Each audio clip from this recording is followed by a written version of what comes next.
For once you're right, my friend. I don't know what appetite is. If you could have seen the tonics they gave me as a kid. I always left half. What waste? They would open my mouth and tell me, 1 spoonful for Papa, 1 spoonful for Mama, 1 spoonful for Aunt Anna. And they pushed the spoon down my throat. And I shut up too, believe me, but I never put on weight. Then they had me drink blood straight from the slaughterhouse because I was pale. After that, I never touched meat. My father would come home every night and say, "This child has no appetite." Every evening he'd say, "Eat, Hugo, eat, you'll be sick."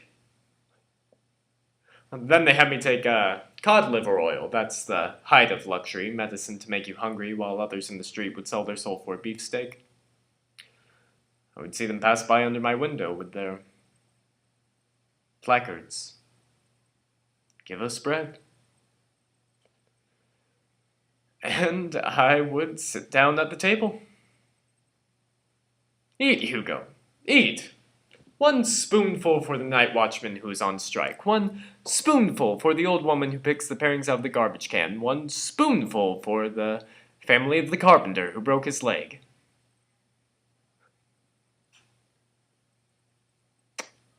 I left home.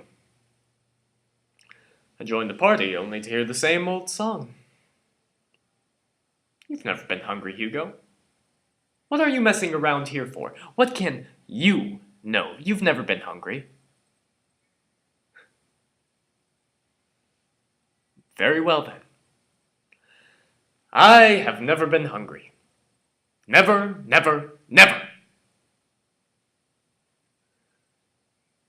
Now perhaps you can tell me what I can do to make you stop throwing it up to me.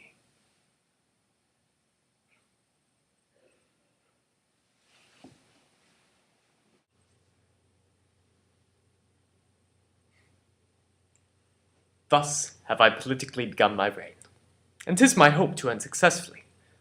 My falcon now is sharp and passing empty. Until she stoops she must not be full gorged, for then she never looks upon her lord. Another way I have to man my haggard, to make her come and know her keeper's call, that is, to watch her, as we watch these kites, that bait and beat and will not be obedient. She eat no meat today, nor none shall eat. Last night she slept not, nor tonight she shall not. As with the meat, some undeserved fault I'll find about the making of the bed, and here I'll fling the pillow, there the bolster, this way the coverlet, another way the sheets, aye, and amid this hurly, I intend that all is done in reverend care of her. And in conclusion, she shall watch all night. And if she chance to nod, I'll rail and brawl, and with the clamor keep her still awake. This is a way to kill a wife with kindness, and thus I'll curb her mad and headstrong humor. He that knows better how to tame a shrew, now let him speak. 'Tis charity to show.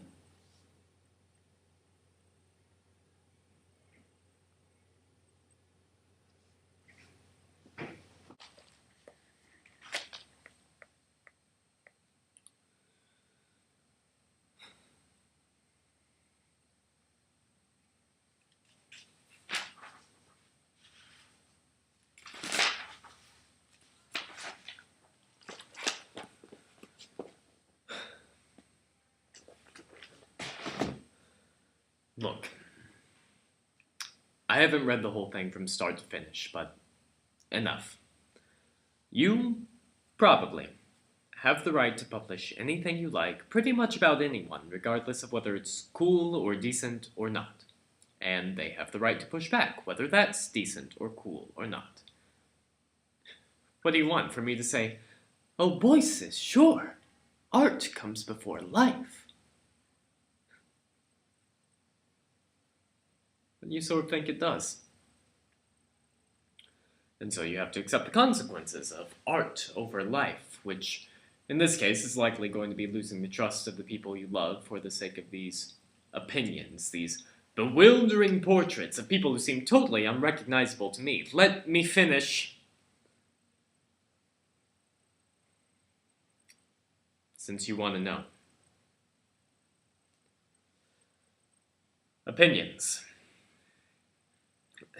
You turn Henry into a saint of the 70s, all patchouli and instant questioning, and reacting to the stultifying oppressiveness of these waspified GOP zombies in the next room, and it just seems to me that maybe he was really, really sick, and messed up, and needed a lot of help. And was hanging out with mad bombers at the very least. I mean, Christ, I was 5 when this happened, and reading it made me feel guilty. But Mom and Dad, you don't think they blame themselves?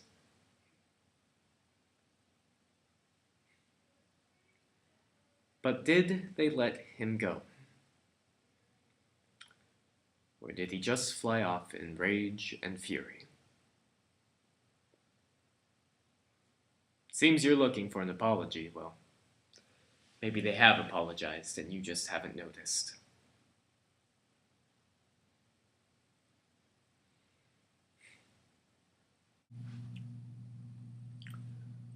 I'm a sort of journalist. I write obituaries. Oh, I had dreams of becoming a writer, but I had no voice. What am I saying? I had no talent. So, I ended up in the Siberia of journalism. We call it the obits page. There's 3 of us, me, Harry, and Graham. When I get to work, without fail, Graham will say, "Who's on the slab?" Meaning, did anyone important die overnight? Are you sure you want to know?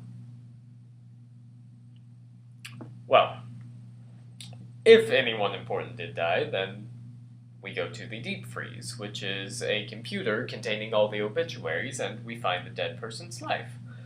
If no one important died, then Harry, he's the editor, decides who we lead with. We check facts, make calls, polish the prose. Some days I may be asked to deal with the widows and widowers.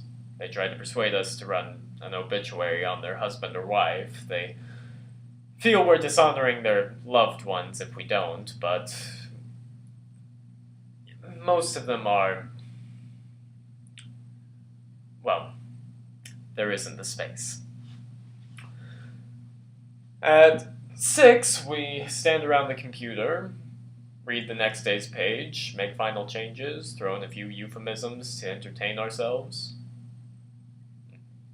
He was a convivial fellow, meaning he was an alcoholic.